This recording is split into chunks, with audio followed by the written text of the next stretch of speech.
So hello guys, आज की इस वीडियो में हम डिस्कस करने वाले हैं कि मार्केट में ऐसी कौन सी अपॉर्चुनिटीज़ है जो कि एक सिविल इंजीनियर को करनी चाहिए। देखो, as a profession, by profession I am a civil engineer. और सिविल इंजीनियरिंग की फील्ड में जब आप आते हो तो आपको दो चीज़ें करने को मिलती है, सिविल एज अ बिजनेस या फिर सिविल एज अ जॉब। तो अगर आप job as a civil engineering देख रहे हो तो आई वुड प्रेफर कि आप गवर्नमेंट या फिर कॉम्पिटिटिव एग्ज़ाम की तरफ तरफ जाए। जैसे कि आप अगर महाराष्ट्र या फिर आपकी स्टेट की जो भी एग्ज़ामिनेशन होती है, जैसे मैं महाराष्ट्र से हूँ तो यहाँ पर एमपीएससी सिविल या फिर गेट होती है, इस रिलेटेड जो भी गवर्नमेंट एग्ज़ाम्स है उनको आप अप्लाई कर सकते हो या फिर उनकी प्रिपरेशन कर सकते हो फॉर मिनिमम 1 to 2 ईयर्स। उसके बाद आप एक अच्छी खासी पोस्ट हासिल कर सकते हो। दूसरा रास्ता ये रहेगा आपके लिए कि आप अगर इस फील्ड में आ रहे हो तो आप बिज़नेस करो।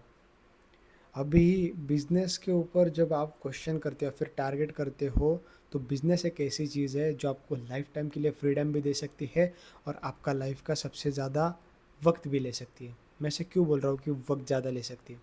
देखो, अगर आप ये जो फील्ड है सिविल या फिर कोई भी फील्ड ले लो, अगर आपका पेरेंट या फिर आपका एक जनरेशन पहले की उन्होंने इस फील्ड में बिताए होंगे तो उनको ऑब्वियसली ज़्यादा एक्सपीरियंस रहेगा। और वो एक्सपीरियंस उनके जो ऑफस्प्रिंग से या फिर आपकी जो आने वाली जनरेशन है उनको इसका 101% फ़ायदा हो सकता है। सो इस चीज़ को मद्देनज़र रखते हुए अगर आप इस फील्ड में आते हो और आपको पेरेंटल सपोर्ट है या फिर पॉलिटिकल सपोर्ट है। अभी पेरेंटल और पॉलिटिकल सपोर्ट अलग अलग हो सकता है। जैसे समझो आप इस फील्ड में आ रहे हो और आपके पापा कॉन्ट्रैक्टर है, गवर्नमेंट कॉन्ट्रैक्टर है। तो आपको उन्होंने जो एग्जीक्यूटिव इंजीनियर या फिर डिप्यूटी इंजीनियर या फिर जो भी गवर्नमेंट रिलेटेड एम्प्लॉयज़ होंगे या फिर जो भी गवर्नमेंट के अधिकारी होंगे, तो उनसे उनका जो कनेक्शन आया तो वो आपको 101% हेल्पफुल साबित हो सकता है।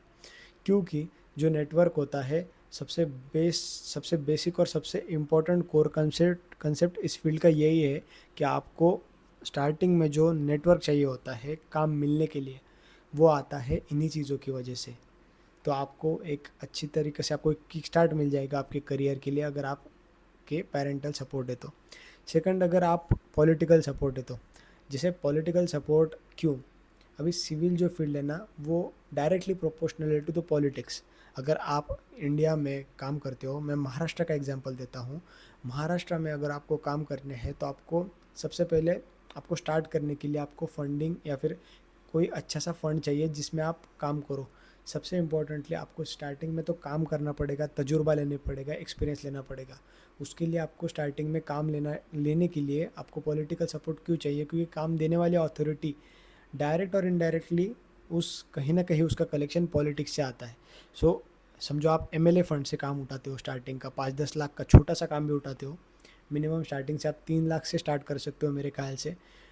क्योंकि अगर आप काम ले रहे हो तो वो प्रॉफिटेबल भी होना चाहिए, इसीलिए मिनिमम 3 लाख अपन कंसिडर करते हैं।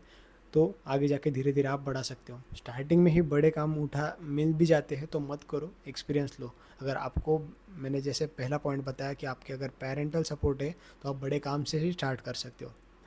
तो अगर आप फर्स्ट जनरेशन हो, आपकी पहली स्टार्ट है इस फील्ड में, तो आप स्टार्टिंग से 3 लाख से 5 लाख के बीच में काम कर सकते हो। एक बार तजुर्बा लो, जैसे डिपार्टमेंट में कैसे फाइल घूमती है, कैसे मेजरमेंट बुक बनती है, या फिर कैसे आपको, इतना मुश्किल भी नहीं है, आपको जेई है ना वो आपको पूरा ट्रेन कर देगा।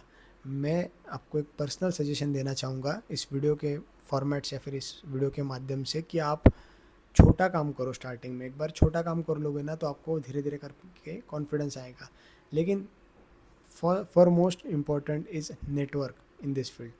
तो स्टार्टिंग में आपको एमएलए फ्रेंड को जो भी उनका कंसेशन होता है, अभी मैं बता नहीं सकता इस वीडियो के थ्रू, लेकिन जो इस फील्ड में काम करते हैं उनको पता होगा। आप कमेंट भी कर सकते हो कि इस फील्ड में कितना किसको परसेंटेज वो फिक्स होता है। अभी इंडिया जैसी कंट्री में तो आपको पता ही है, गवर्नमेंट के काम, स्पेशली गवर्नमेंट काम में अगर पैसा नहीं है तो फिर फाइल पास करने के लिए बहुत ज़्यादा पैसा देना पड़ता है।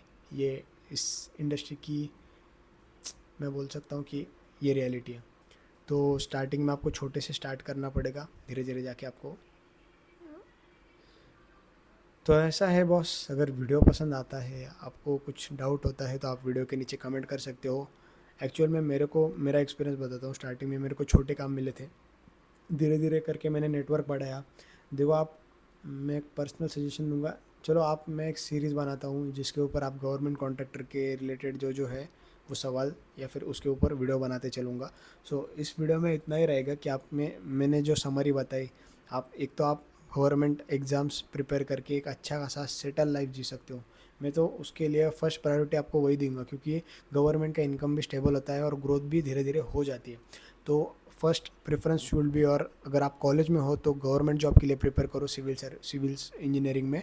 और सेकंड, अगर आप बिज़नेस करना चाहते हो तो ऐसा कोई आदमी पकड़ो जो ऑलरेडी इस फील्ड में काम कर रहे हैं, जिसके साथ काम करके आप एक स्टेप फास्ट ग्रो कर पाओगे। क्योंकि मेरा जो 2-3 साल का एक्सपीरियंस गया, मैंने इंटर्नशिप की, उसके बाद जॉब किया, उसके बाद धीरे धीरे करके काम लिया, तो उसमें 2-3 साल चले गए। लेकिन आपको फर्स्ट साल से अगर अर्निंग स्टार्ट करनी है, you have to be fast. आपको सबसे पहले फास्ट होना चाहिए इस फील्ड में आने से पहले। तो आप अगर किसी एक्सपीरियंस कैंडिडेट के साथ काम लेते हो तो आप धीरे धीरे उससे मेरे से जल्दी फास्ट ग्रो कर जाओगे। ये मेरा पर्सनल सजेशन रहेगा। यहाँ तक वीडियो देख रहे हो तो वीडियो को लाइक करो और चैनल को सब्सक्राइब करके रखो। मिलते हैं अगले वीडियो में। आपका कोई भी क्वेश्चन हो उसके ऊपर मैं वीडियो बनाऊंगा। So stay tune at DS Infra Projects।